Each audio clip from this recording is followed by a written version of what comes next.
It's Wednesday, May 16th, and I'm your host, Paula Hersey. On today's show, we break down the budget with Finance Director Mark Milne, open up the history of Bismarck Park, and get a school committee update. A look at today's weather. Another murky day on tap, cloudy skies early, and a few showers develop later in the day. Today's high, 57, winds northeast at 10 to 15 miles an hour, and a 30% chance of rain. Let's start with some news you can use. The Cape and Islands delegation gathered to dedicate First Responders Overpass in West Barnstable, Marston's Mills, with Lieutenant Governor Karen Polito, police, fire, EMTs, medics, and families. It was a fitting tribute on Peace Officers Memorial Day. Representative Randy Hunt was instrumental to the legislation that created the overpass dedication. The Cape Cod Pet Collective took home first prize during the Cape Cod Young Professionals Big Ideas event held at Cape Cod Beer Tuesday. The purpose of the event was to engage, connect, and advance Cape Cod's young workforce and future leaders in an effort to create a stronger community for all. Lisa Guyan of the Cape Cod Pet Collective said the goal of her program is to connect between the generations of seniors and working families through a pet sharing program. It also helps seniors who have a pet who may need somebody to help walk them or take them to the vet. The program also is crafted to help seniors plan so if something bad were to happen to them, their pets would be taken care of right here in our community. Town Council will tackle the operating budget this Thursday. We asked Finance Director Mark Milne how the town prepares for the budget process. On the phone with me today is Finance Director for the town of Barnstable, Mark Milne. Mark, how are you? I'm well. How are you today? I'm excellent. So we're wrapping up budget season here in the town, and thought perhaps you could give our residents a little overview on how the budget gets put together every year. Sure. Yeah, it's at the very beginning of the fiscal year, we prepare what was formerly known as a 10-year forecast, which will now be a 5-year forecast, which allows us to, look at past trends as to see mainly how our revenue sources have been trending over the past 10 years, and try to develop revenue projections for the next 5 years, which then helps determine what we're projecting for revenue for the next fiscal year coming up. And so we have our operating budget is a revenue-driven process, meaning that we need to first determine the funding available to us, and then we have to back an operating budget into that available funding, as opposed to an expenditure-driven process, which says, this is what we need to spend to provide the services, and then we go out and we raise the tax levy by X number of dollars to provide those services. It's not done that way anymore since Proposition 2.5 was implemented. So now we have to live within a certain level of revenue growth every year under the property tax levy limits and other revenue sources that we can raise as well. And so again, it's that revenue-driven process, and that's the first step in any budget process, is to determine, well, what are we projecting for available revenues next year. Okay, so based on projections, which I think most residents, I hope, know that these budgets are prepared much far in advance. Our fiscal year starts July 1st.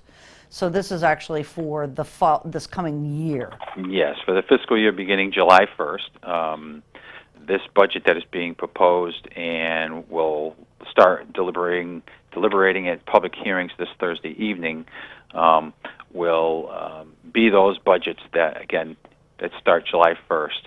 And we started this process several months ago, again, with those initial revenue forecasts, and which get adjusted throughout the development of the budget process as more and more information becomes available. The further we get into the fiscal year, the more information we have as to how various revenue sources are trending, and in particular, what's happening at the state level.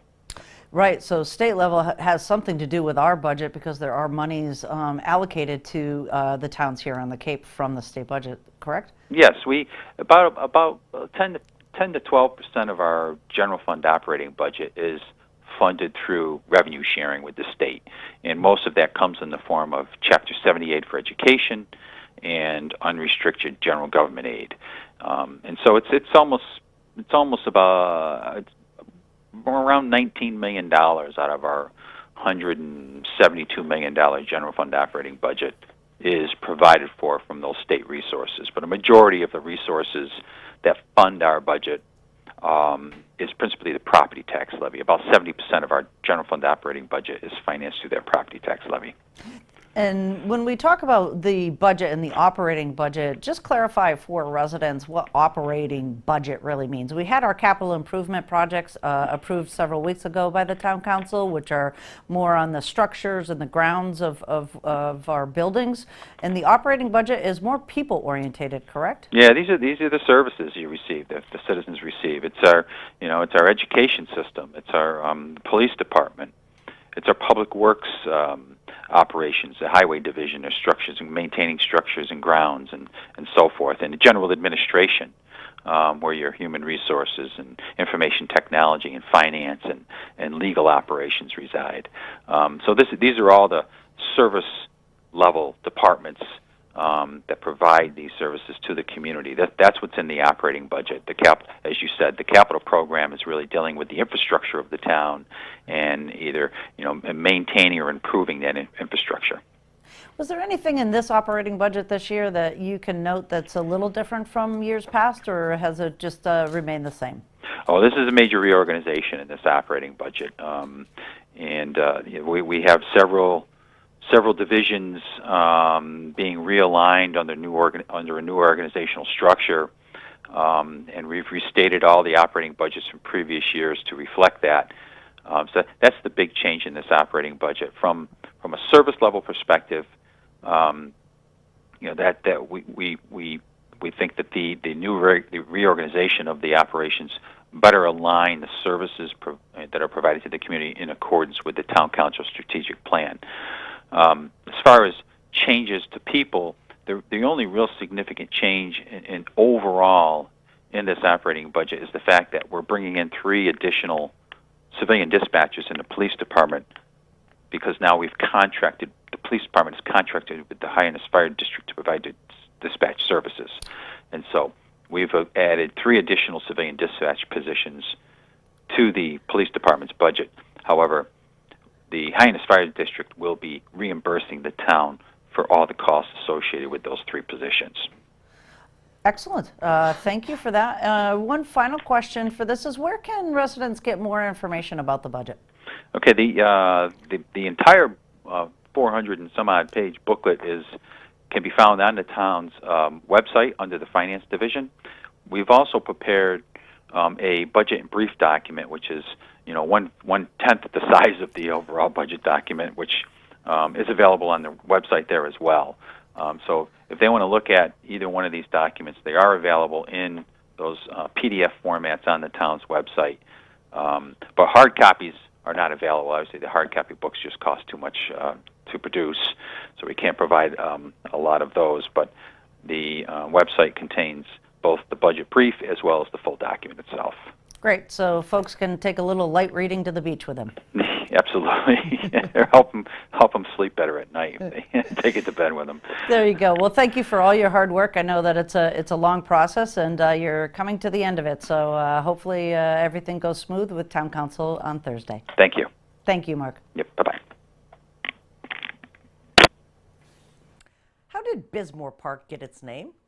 Liz Hartsgrove, Consumer Affairs Supervisor, digs into the history of Ralph Bismore and shares his story with us.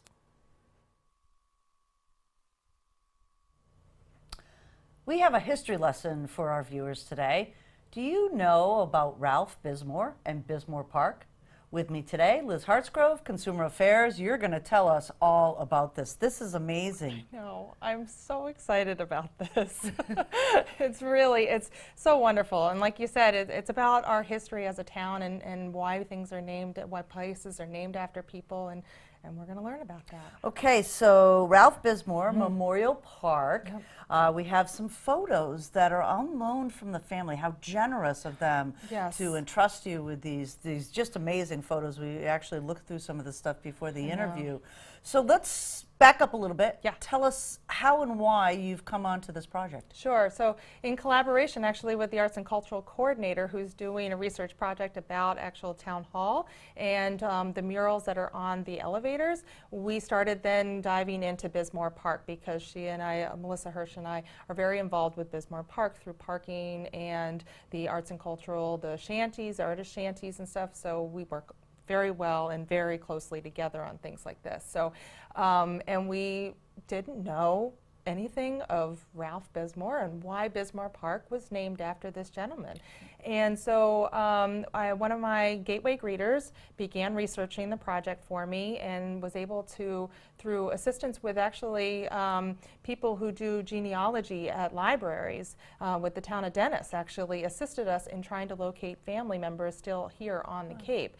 And they were, again, just very generous in giving us a lot of information about him. So you found a niece in Harwich? That's correct, Okay. yeah, and a bunch of family, they were welcoming the gateway greeter. It was very interesting because they were welcoming my welcomer and just gave us a treasure trove of information and photographs Right. and letters and all sorts of wonderful things. So who was Ralph Bismore? Ralph Bismore, he actually graduated from Barnstable High in 1931, and he was an aspiring pharmacist. He worked at the pharmacy located on the corner of Main Street and Barnstable Road / Ocean Street in that corner. So he was wanting to be a pharmacist. So before he joined the war in 1943, and he lived right actually where the new 3 artist shanties are. There were 3 houses there, and him and his wife lived in one of the houses there. So he was able to walk to work, and yeah, so that's really cool Great. stuff. Yeah. So he went into the war. We understand that he was a gunner in Yeah. the Air Force. Yes. So was overseas and survived 2 battles? 2 enormous battles. He participated in D-Day and survived, and also the Battle of the Bulge, which is incredible. And then he passed away in March of 1945. His plane had some malfunctions, and yeah, he perished in that crash. So now you've got this history, and we have an amazing account of his life here. We have a postcard from Paris for Christmas. Yes. We have letters to his mom. Yeah, I know. It's just incredible. So we're going to actually use all of this information and the history that we've learned through research projects, and we're going to create a permanent like museum type of informational with the photographs and stuff, so people can learn about who this gentleman was and how he participated in our community. And he was a graduate of our high school and things like that. So so people can learn about it when they come to visit Bismore Park. So that's an ongoing project. Yes. It's going to take some time Yes, to get it these is. scanned in and to go through some of the information. Yeah. What's something that struck you right off the bat about this gentleman? I mean, he was young, Yeah. you know, a community member here. There's just so much history. What struck you so far about some of the things that you've seen and read about him? Well, I heard that he was a comedian. He was very funny, and so that was something that you can see even in some of the photographs. His humor really comes out, and I think that is what's so inspiring and so moving when you do something like this, is that you learn about this person's personality and it's not lost, and nobody knew about it, and so you get to actually know and feel and see part of his life, and I think that's just incredible. Yeah.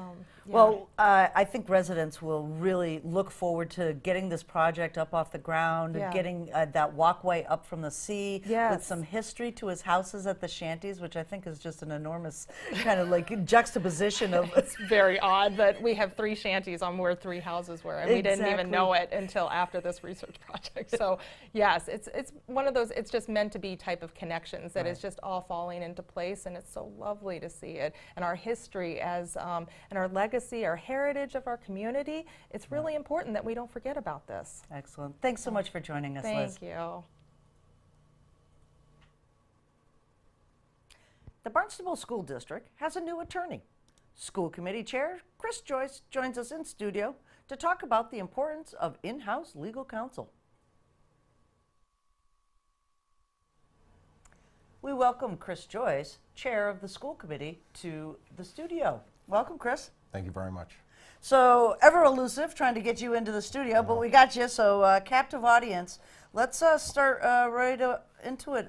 We have a new school attorney. Yeah, we're really excited about it. So, you know, Barnstable was fortunate for 12 or 13 years to have Bill Butler as the school attorney, which was, you know, I got to know Bill when I joined the school committee. He was an amazing man, and then at the end of his career, we asked him to be the interim superintendent after Dr. Tchaikovsky had left in the interim, and unfortunately he passed at the end of that year. So we've been without a school attorney. We've been using an outside firm. We have retained an outside firm, but really the district's been at a loss without an in-house attorney day to day. So, you know, we had a search. We put a subcommittee together to do the interviews, and then we brought one candidate forward to be interviewed in front of this full committee, and we're really excited about Dylan Pauley, who spent most of her career, you know, she was in the private sector for a while, and she spent the last 7 years in Madison, Wisconsin, as the attorney for that school district, which I think if I remember doing the research, it has like 28,000 students. I don't know if I'm exactly correct. You know, she brings a vast knowledge, and one of the things that we really like about her is she was a special education teacher, and when she was a teacher originally. So she'll really, you know, that's going to be very helpful in this district to help that community, and we're excited to have someone with some vast knowledge in that area, so that'll be great. So let's tell our residents a little bit about what does a school attorney do? Like, why is that position important to the district? Well, there's so many things that come up even in the day-to-day. I mean, we have collective bargaining with, you know, the union, the teachers union, the other associated unions that are part of the district. There is constant, you know, we have, you know, have special projects going on that we have to make sure that contractually we're sending the right contracts out. We're hiring people. We have to make contracts for that. There are situations, unfortunate situations that come up throughout a school year that we need legal advice. And the school attorney is going to be on the superintendent's leadership team. So, you know, it's just she'll be there day in and day out to help manage the district. Right, and so she'll have opposed to an outside firm, she has intimate knowledge of how the district's run, what the vision of the district is, correct? Yeah, obviously she's coming from out of town. You know, Cape is unique, Barnstable's unique. There'll be a learning curve at first, but yeah, it'll be great having someone in the same building as the superintendent and the assistant superintendent that can be there. And they'll be, as I just mentioned, Dylan will be on the superintendent's leadership team, and I think it's going to be a major help to this district. Excellent. So a couple of other items through the school committee here is we've got charter renewal coming up soon. Yep. So the Barnstable Horace Mann Charter School is every 5 years is going to renew their charter. There's a process that goes along through the Department of Secondary Education. They also have to get a vote from the school committee. And they will be coming in front of us in our June school committee meeting. They just sent us a very nice their renewal package. The chairman of their committee, Todd Carley, I think I'm saying that correctly. Sorry, Todd, if I screwed that up. So they've sent us in advance, which we had asked for. So we appreciate the information, and we're going through that right now. Right, and I think, you know, some of our residents, not all of us, understand that you know, the school committee does have some oversight over the charter schools. Yeah, it's kind of you know, it's interesting. So the teachers are in the union, the Barnstable Teachers Union. The students are Barnstable Public School students, but the children that go to the Barnstable Horace Mann public charters, I mean Barnstable Mann. I know. Horace Mann Charter School. The longest name in the district. That school is governed, you know, so there is the trustees govern that school. You know, it's kind of a dotted line on how you know, it really falls, but it's really their the trustees manage that building. Okay. So it's the Horace Mann model, and at one time we had 2 Horace Mann schools within this district. That's right. It was the old Marston's Mills Elementary Middle School, which is now Barnstable United. Right. But it's the Horace Mann model that they fall underneath. Okay. And the school committee takes that renewal package, makes determinations of, that the school's running to the vision of Barnstable Public Schools? Yeah, I mean, the Department of Secondary Education does, really oversees the process. We're just one of the pieces that needs to be part of the renewal. Excellent.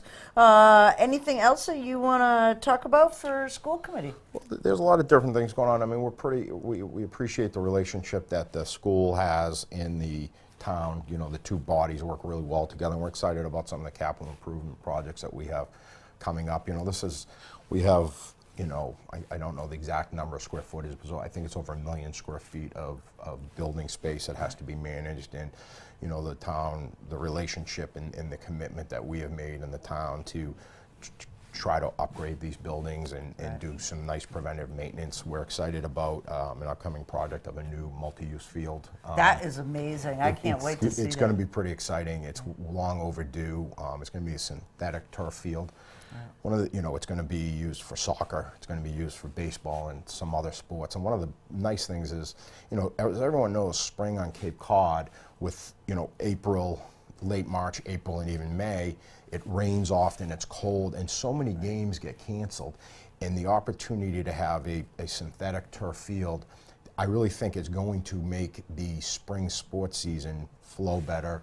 And less games should, I think, be, as long as the field is safe, we will not be canceling as many games. I hadn't even thought about that. That's absolutely true. The mud days of softball and when I was in high school. Yeah, and there's so much use on these fields, and a traditional turf, traditional grass field, is getting 3 times the use that it needs to. These fields can't regenerate fast enough. Right. There's not time to overseed them because they're never, you have to keep people off that. So, I mean, the stadium field that we've had for almost 10 years now, where the football plays and lacrosse plays and soccer plays some games, has been a great addition with this second field. And there was a phase 2 of this field project, which would have, allow us to redo some grass fields and have more fields so they're not constantly overused.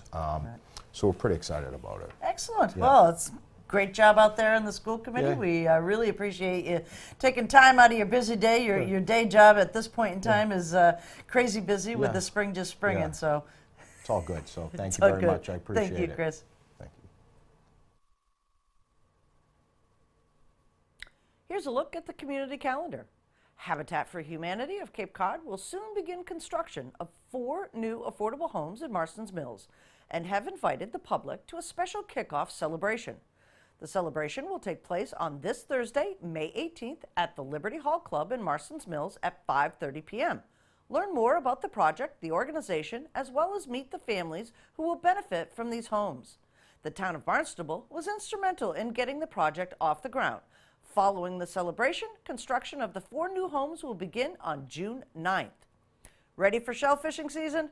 Grab your rake and head over to the Bridge Street Landing in Osterville for the Barnstable Association for Recreational Shellfishing 15th Annual Blessing of the Rakes. Bring your shellfish rakes and have them blessed by Father Perry from Our Lady of Victory Parish in Centerville for a bountiful harvest. The event on May 19th at 9 a.m. will be held rain or shine and is a free and open event for the community. Tonight's meetings are Hyannis Main Street Waterfront Historic District Commission meeting, 6:30 p.m. in the Selectmen's Conference Room, Town Hall, 2nd floor, and the Shellfish Committee meeting, 7:30 p.m. at the Senior Center. I'm Paula Hersey, and thank you for watching Barnstable Today.